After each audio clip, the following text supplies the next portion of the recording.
Corpet nous a rejoint sur ce plateau. Bonjour Anne, merci Bonjour. d'être là. On vient de le voir avec ce sujet de Noémie Roche. Il y a ces déclarations qui se multiplient, à la fois contradictoires de la part de Donald Trump et en même temps les Iraniens qui restent totalement inflexibles. En somme, chaque camp refuse de céder aujourd'hui. Oui, chaque camp gonfle les muscles et se présente comme victorieux dans ce conflit. Alors, dans le message ce matin posté avant 6 heures du matin, heure de Washington, par Donald Trump, le président se montre même menaçant en cas d'échec des négociations. Il dit qu'il n'y aura pas de retour en arrière et que ce qui s'annonce ne sera pas joli. Autrement dit, il prévient qu'un assaut plus sanglant pourrait se préparer.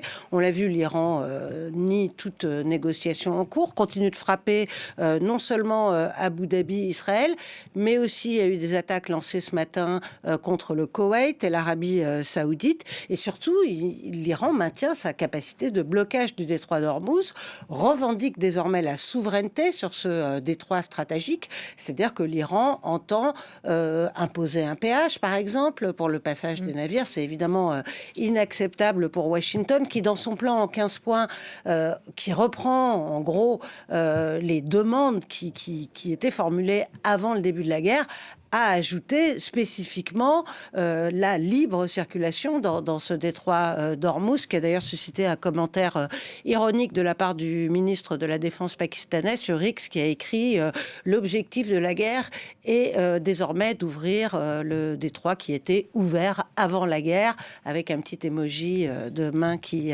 applaudissent.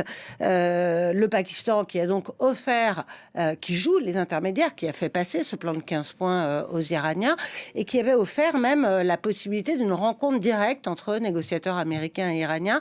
Elle était initialement possible, annoncée pour la fin de cette semaine. Ça semble de moins en moins probable. Et puis, il y a aussi l'Égypte et la Turquie qui tentent d'œuvrer pour la mise en place de ces discussions. Et puis Washington, Anne, qui serait sur le point d'envoyer 3000 parachutistes de la célèbre 82e division aéroportée de l'armée américaine vers le Moyen-Orient. C'est en tous les cas ce qu'annoncent des médias américains. On va tenter de voir de quoi il s'agit exactement, avec quelques éléments de réponse avec ce sujet de Noémie Roche. Et puis, je vous fais réagir, Anne, après. On les surnomme les All-American. Les parachutistes de la 82e division aéroportée sont entrés dans l'histoire le 6 juin 1944, lors du débarquement en Normandie. Aujourd'hui basée à Fort Bragg, en Caroline du Nord, la division compte près de 19 000 hommes et femmes. C'est la force de réaction immédiate de l'armée américaine. Des troupes capables d'être projetées n'importe où dans le monde en moins de 24 heures. Ultra entraînés, ces soldats peuvent être parachutés sur tous les terrains. Leur déploiement marquerait une nouvelle étape dans le renforcement militaire américain au Moyen-Orient, alors que l'administration Trump accentue la pression sur l'Iran. En parallèle, le navire d'assaut amphibie USS Tripoli, avec plus de 2000 marines à bord, doit arriver d'ici vendredi. Une échéance qui coïncide avec l'ultimatum du président Donald Trump, qui exige que l'Iran rouvre le détroit d'Ormuz. Autre renfort en approche, 2500 marines de la 11e unité expéditionnaire à bord de l'USS Boxer.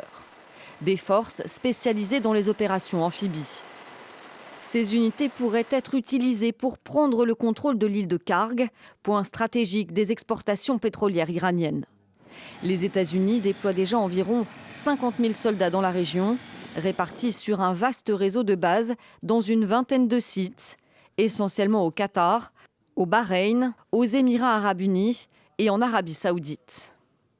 Donc Anne, on vient de le voir, d'importants renforts militaires. C'est à la fois le militaire et aussi le diplomatique que tente de jouer Donald Trump en mettant en scène, en tout cas, ces annonces. En tout cas, l'arrivée de ces troupes d'élite montre que les États-Unis veulent pouvoir se donner les moyens d'une action au sol, même ponctuelle. Alors, il pourrait s'agir en effet d'un assaut sur l'île de Karg pour, en gros, assécher les finances du régime de la République islamique, mais aussi, ça pourrait être sécuriser le détroit d'Ormuz. Mais là, ce serait beaucoup plus compliqué de l'avis unanime des experts militaires, parce que les côtes iraniennes le long de ce détroit sont truffées de grottes, de montagnes, où se cachent vraisemblablement de nombreux lanceurs de missiles ou de drones.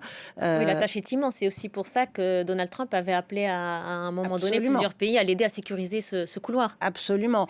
Ce qu'il faut dire aussi, c'est que Téhéran a déjà menacé de représailles tous les pays qui participeraient à une telle opération, ce qui freine les ardeurs de beaucoup de nations. Alors pour Donald Trump, c'est de toute façon une décision très difficile à prendre. D'abord parce qu'il s'est toujours engagé à ne pas envoyer des troupes au sol à l'étranger, et aussi parce que il craint de nouveaux morts américains. À ce jour, il y a eu 13 soldats qui sont morts depuis le début de la guerre, et plus de 300 autres blessés.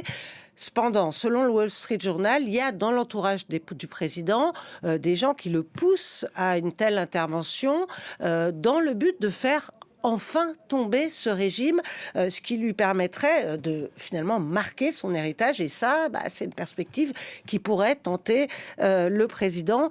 Mais en même temps, l'envoi de troupes au sol pourrait entraîner la prolongation de ce conflit. Et Donald Trump a annoncé hier qu'il irait en Chine à la mi-mai, un événement monumental, a-t-il écrit sur son réseau social. Et cette visite, elle était initialement prévue en avril, et elle a été reportée du fait de la guerre.